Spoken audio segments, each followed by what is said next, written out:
triunfalismo en el gobierno. ¿Por qué hay triunfalismo en el gobierno? Por algunas cifras y por algunos datos de la política. Empiezo por las cifras. El gobierno está insistiendo en que la actividad económica creció en el tercer trimestre contra el segundo. O sea, la actividad económica que había caído levantó en el tercer trimestre, un 3,9 contra el segundo bimestre, ¿sí? Cayó un 2,1 interanual contra 2023, pero después de la caída que hubo a lo largo de todo este año, esto empezó a recuperarse. Para el presidente Milei, la economía, siempre con su digamos, optimismo, la economía se está recuperando a un ritmo vertiginoso. Hay que ver, tranquilo. El segundo dato duro que lo favorece en este triunfalismo que hay en el gobierno son los datos de la pobreza, ¿sí? Y acá también hay un dato interesante porque... Pero hay mucha crítica. Ahora, vieron que para la cifra de la pobreza, cuando sirven uno las toma y cuando no sirven las deja. Bueno, hay que hacer un ejercicio de honestidad intelectual. Si a lo largo de todo el año utilizamos la cifra del Observatorio de la Deuda Social de la UCA, de la Universidad Católica Argentina, orientada por la Iglesia, que tiene bastantes críticas al gobierno también, hay que decirlo, bueno, debemos seguirlo tomando. Y esas cifras muestran que la pobreza, que había llegado, según la UCA, al 54,8, aquí tienen la evolución, ¿sí? En el primer trimestre bajó al 51, o sea, esto producto de la llamarada inflacionaria, bajó al 51 y ahora bajó al 38,9. ¿Por qué bajó? Porque bajó el ritmo inflacionario, por un lado, pero también porque la asignación universal por hijo y la tarjeta alimentar de alguna manera permitieron recuperar esos puntos de inflación. Esto resuelve la pobreza, va a hacer bajar el núcleo duro de pobreza, no. Es un reacomodamiento valioso, por cierto, para mucha gente y que explica también buena parte de la tranquilidad que tiene el gobierno respecto de la repercusión social del ajuste. Y acá vienen los datos políticos. Estos son los datos económicos. Y vienen los datos políticos, sobre los cuales el gobierno ahora dice, bien, no la veían. Hubo un ajuste brutal del presupuesto del Estado. No pasó nada. La población se está bancando un incremento, salió hoy promedio en el año del 370% de las tarifas, del impacto de las tarifas, luz, gas, agua, transporte, y no pasó nada. Entonces, ese impacto, esa tolerancia social es lo que le está permitiendo al gobierno decir, ven, nosotros podíamos ajustar y no pasó nada.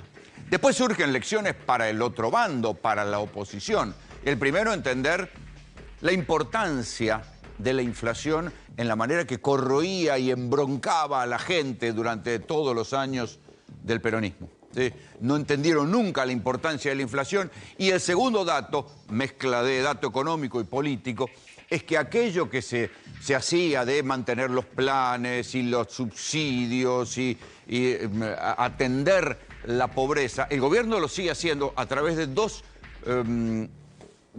subsidios puntuales, la asignación universal por hijo y la tarjeta alimentar, que llegan directo a la gente. En cambio, se cortaron toda la plaguita que iba, o mejor dicho, no se cortó, se congeló todo lo que tenía que ver con los planes potenciar trabajo, los planes que iban para las cooperativas, todo eso se cortó. No pasó nada. Se vio que los movimientos sociales que nucleaban a todos ellos, que habían crecido durante la era Macri de manera exponencial, que volvieron a crecer durante la pandemia en la gestión de Alberto Fernández, eran tigre de papel. No les una vez que le quitaron la plata, perdieron la potencia que tenían en la calle y se acabaron los piquetes frente al Ministerio de Desarrollo y se acabó eso que nosotros tanto comentábamos como un mecanismo perverso por el cual el Estado ponía plata en un aparato político a través de los planes y las cooperativas para que después esa misma gente fuera a la puerta del ministerio a reclamarle más plata en un sistema extorsivo. Eso es lo que está pasando y que mantiene eufórico al gobierno. ¿Qué le va a permitir al gobierno? Porque ahora el cálculo es, bueno, ¿hasta cuándo podemos mantener esta situación que se basa en el ancla cambiaria, en el dólar barato para ir bajando la inflación, además del recorte a las partidas presupuestarias para ir bajando la inflación? Si esto se mantiene, esto le va a permitir al gobierno, por ejemplo, ganar las elecciones. ¿A quién sobre todo? Al PRO. Y acá viene el otro dato político. Fíjense que Milei se pelea de vez en cuando con el peronismo, con Cristina Fernández de Kirchner, pero mucho más se pelea con el PRO. ¿Sí? Y ahí vienen las verdaderas internas. Se pelea con Villarruel, se pelea con el PRO. Ahí está la verdadera discusión. Si la cosa sigue así, Milei va a poder ganar la interna de la derecha en las elecciones y esto lo va a favorecer porque recuerden, en cualquier caso a Milei le va a ir bárbaro en las elecciones del 2025, aunque no gane técnicamente, porque compite contra sus diputados o los diputados que consiguió en el 2021, que fueron 4, imagínense. Ahora va a obtener, por cierto, mucho más que 4. Si el PRO se decide a competir, ahora van a ver la frase de Milei, si el PRO se decide a competir contra Milei, va a haber otra vez un escenario de tercios, aunque de tercios más achicados, donde seguramente crecerá un poco más el peronismo, si es que van juntos también, porque están Cristina y Kicillof discutiendo si van a ir juntos o van a ir separados. La Libertad Avanza va a crecer por sobre el PRO, pero el que los está apretando para que se decidan a ir juntos y consoliden la alianza de la segunda vuelta y no la dispersión de la primera vuelta es el propio Javier Milei. Escuchen lo que dijo en una entrevista.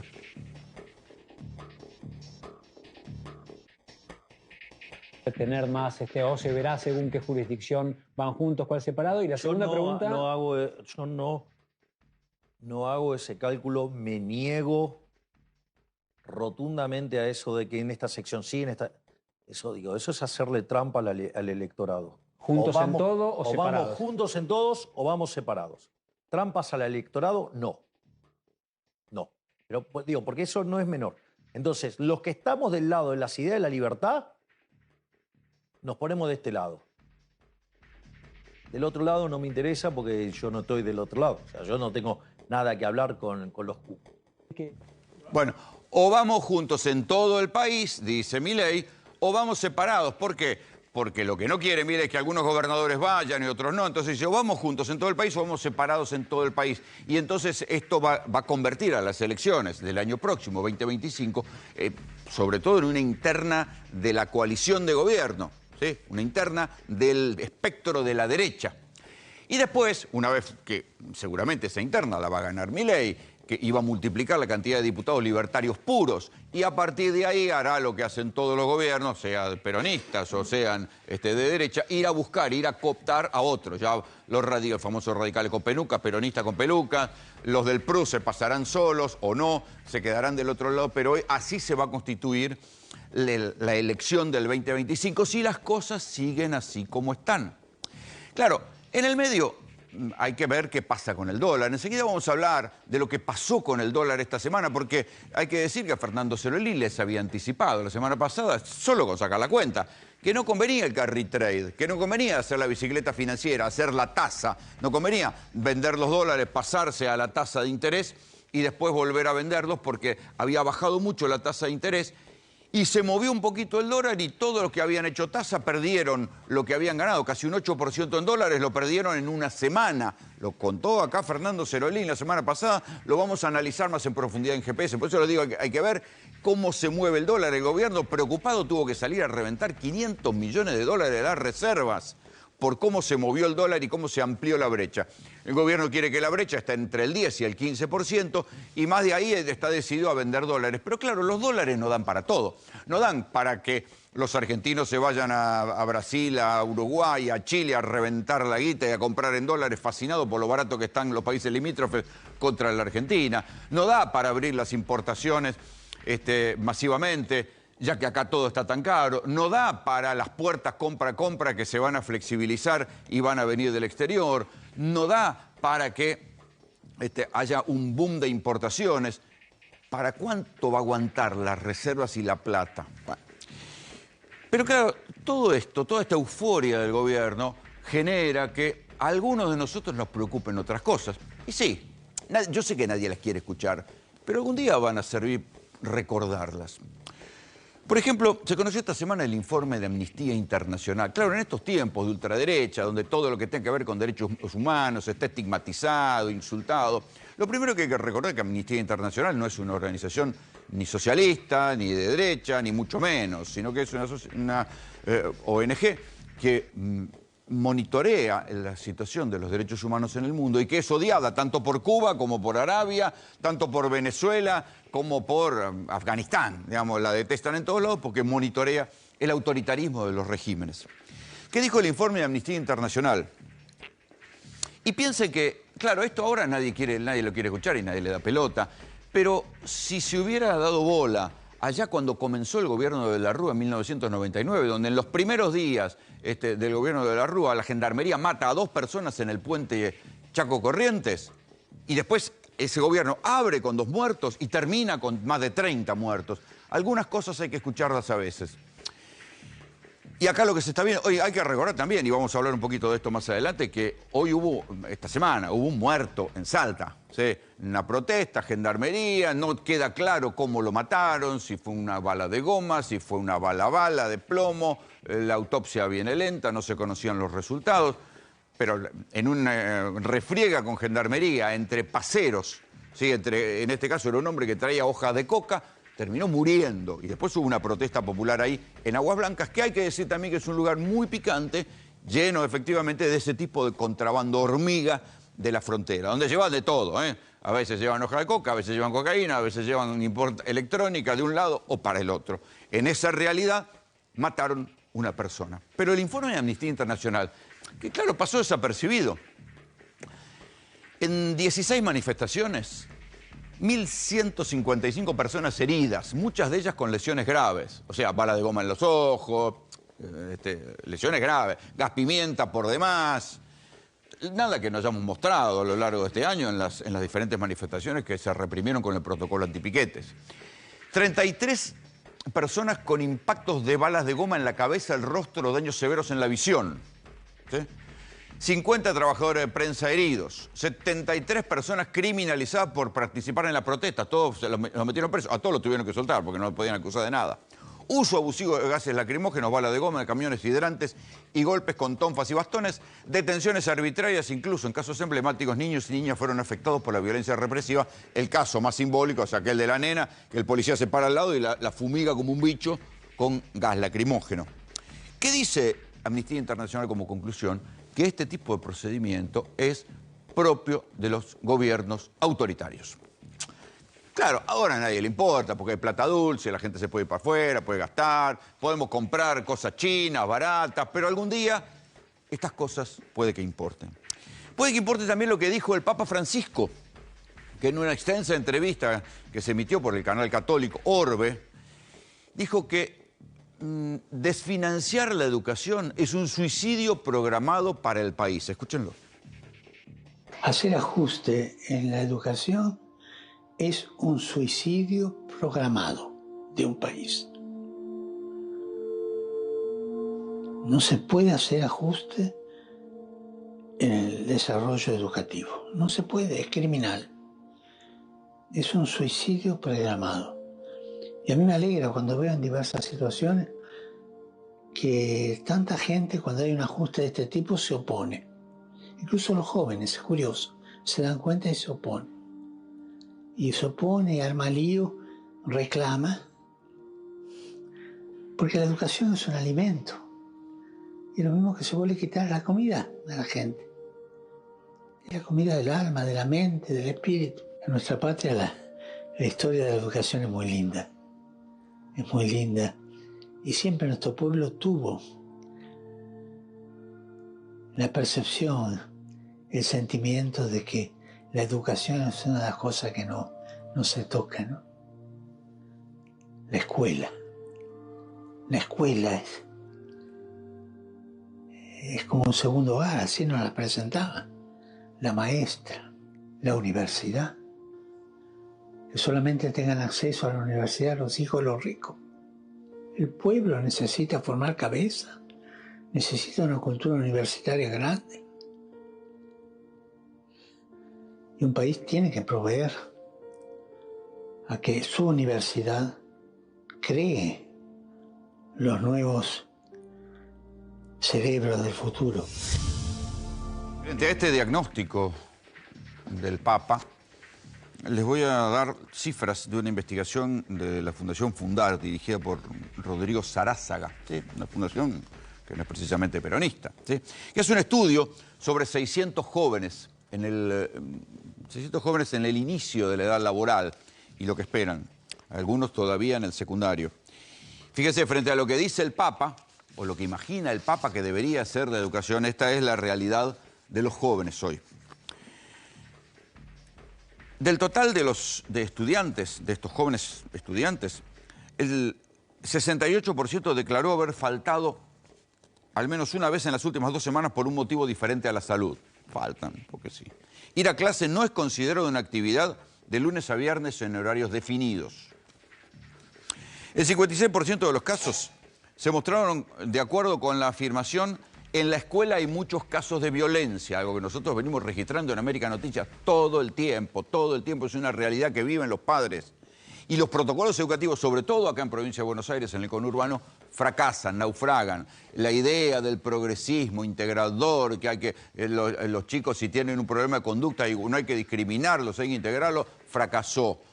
Esto está derivando en que los buenos se vayan de las escuelas, queden los patoteros, queden los tumberos, los que tienen lógica tumbera de la vida, a eso los entronizan y los contienen, no los echan. Y los otros se terminan yendo porque terminan siendo amenazados, los padres, los nenes, una cosa que no se entiende. O sea, cuando se dice que se ha roto el principio de autoridad, no es solamente una frase remanida de la derecha, es una realidad que el progresismo en la Argentina no termina de entenderlo. El 53% de los jóvenes consideran que las aulas y los baños de las escuelas se encuentran en mal estado y que los docentes faltan muy seguido. ¿Sí? Digo por el contraste, el Papa dice, no hay que desfinanciar la educación. Esta es la realidad de la educación hoy. ¿Se la va a mejorar si se sigue desfinanciándola? No. Es verdad, la educación es potestad de las provincias, no de la nación, pero la nación cortó los fondos educativos. Siguiendo con este trabajo, que demuestra algo que parece que en la provincia de Buenos Aires nadie está tomando nota, porque la pelea cruzada que hay entre Milei contra Kicillof por un lado y después de Kicillof con Cristina por otro lado, hace que el paisaje del conurbano sea un paisaje no ya de estallido social, de sociedad estallada.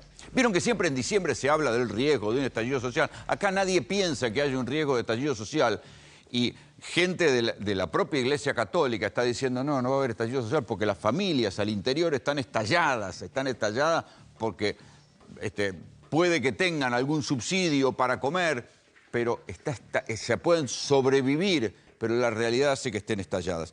Está desintegrándose la noción de familia, pero no en el sentido conservador, de que no se separen y que se mantengan casados, se casen y sigan juntos hasta morir.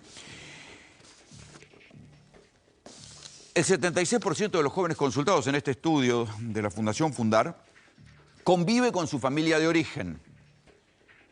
El resto, el 24%, la dejó. Y entre los que la dejaron, ¿sí? Vean, el 29% de todos los que dejaron, o sea, de ese 24%, por conflictos familiares, por situaciones de abandono, por fallecimiento de padre o madre, por embarazo, sigue el problema del embarazo juvenil, o por consumos problemáticos. Solo estos son los que se dejan la familia porque fundaron pareja. Esa situación de que el conurbano está estallado por la inseguridad. Miren, yo conduzco el noticiero de la mañana y no hay día que no nos levantemos con 1, 2, 3 asaltos violentos, siempre la misma situación, siempre cosas que se podrían prever, tipo que se meten en las casas de los viejos, los muelen a trompadas, tipo que le caen a alguien que está estacionando un auto, a un tipo que está saliendo con una moto, si pueden le pegan y si no, si le tienen que tirar, le tiran. Y uno dice, che, no hay ningún tipo de prevención. No estamos hablando de grandes bandas, carteles, el Comando Vermelho de Río de Janeiro o el Primeiro Comando de Capital de Sao Paulo. No, estamos hablando de delincuentes vinculados al consumo y no se los puede frenar de ninguna manera, no se los puede detener. Por cierto, no colabora el sistema judicial, donde ahí se ha armado un combo explosivo, donde Kicillof todavía tiene un procurador que le puso el PRO y fiscales que son garantistas. Entonces, los delincuentes entran por una puerta, salen por la otra, vuelven a robar y cuando caen porque cometen un delito grave, en general es un asesinato, ahí te das cuenta que tenían montones de episodios de robo a mano armada o sin arma o que tiraron el arma, todos en grado de tentativa, robo de auto y sin embargo seguían en la calle. Eso genera una situación explosiva en el conurbano donde el peronismo debería aprender la lección de lo que pasó en Santa Fe, la elección de Omar Perotti, gobernador de la provincia de Santa Fe, una provincia de las más prósperas de la Argentina, que volaba la actividad económica, soja, turismo, tenía de todo Perotti para hacer una buena elección, perdió por paliza porque no entendió la inseguridad en Rosario. Y eso está pasando en el conurbano. Mientras tanto, Kicillof se discute con Cristina la fecha de las elecciones, si va a comprar aerolíneas, pero la inseguridad en el conurbano es algo tan delirante hoy por hoy que pasan situaciones como esta que les voy a mostrar ahora. En las villas de emergencia suele suceder que los narcos, cuando ven una casa que les gusta porque está ubicada estratégicamente en un pasillo donde ellos pueden ver a la gente, van y agarran a la persona y la echan. Y dicen, ¿sabes qué? Te vas de acá. Ese mecanismo de los narcos de quitar las casas ahora se extendió y hay una zona de La Matanza donde esta semana detuvieron una banda donde el jefe estaba en la cárcel que se dedicaban a sacar a la gente de las casas, lindas casas ya de gente humilde pero más urbanizadas, a punta de pistola. Le decían, ¿sabes qué? Te vas, tenés 2 días para irte, te vas. Y se le metían en la casa y después ¿qué hacían? La vendían por Facebook Marketplace. O sea, este es el nivel de desintegración social que se está viviendo en lugares donde parece que nadie atina a hacer nada. Al presidente Milei le encantaría que estalle la provincia de Buenos Aires, el conurbano, total es culpa de Kicillof. El gobernador Kicillof no entiende, o sea, no logra entender que la inseguridad pone en riesgo la gobernabilidad de la provincia y junto, gobierno nacional y gobierno provincial, parece que, bueno, siga, total, alguien resolverá la inseguridad porque es como si fuera un problema meteorológico. Vean el video sobre cómo aprietan a una persona para que se vaya de la casa. El video lo graban la banda, ¿eh? Véanlo.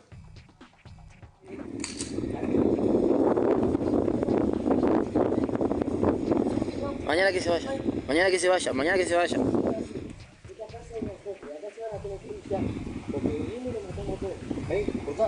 No.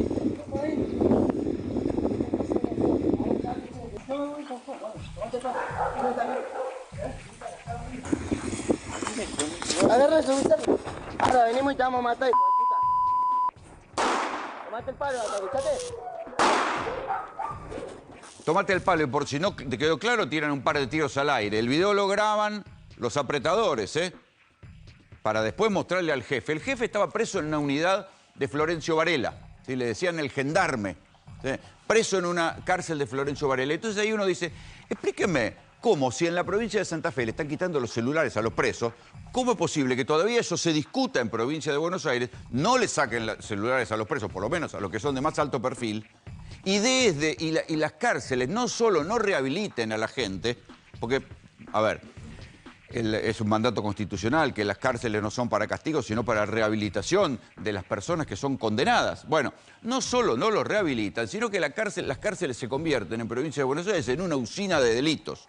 A lo largo de esta semana, o de estas últimas 2 semanas, la banda del Millón, el que hacía inteligencia de las cárceles, tenía una computadora y era el que coordinaba las banditas y la inteligencia para que fueran a asaltar mayores y menores a gente de entre 60 y 80 años que vivía en la zona de San Isidro. Uno estaba preso.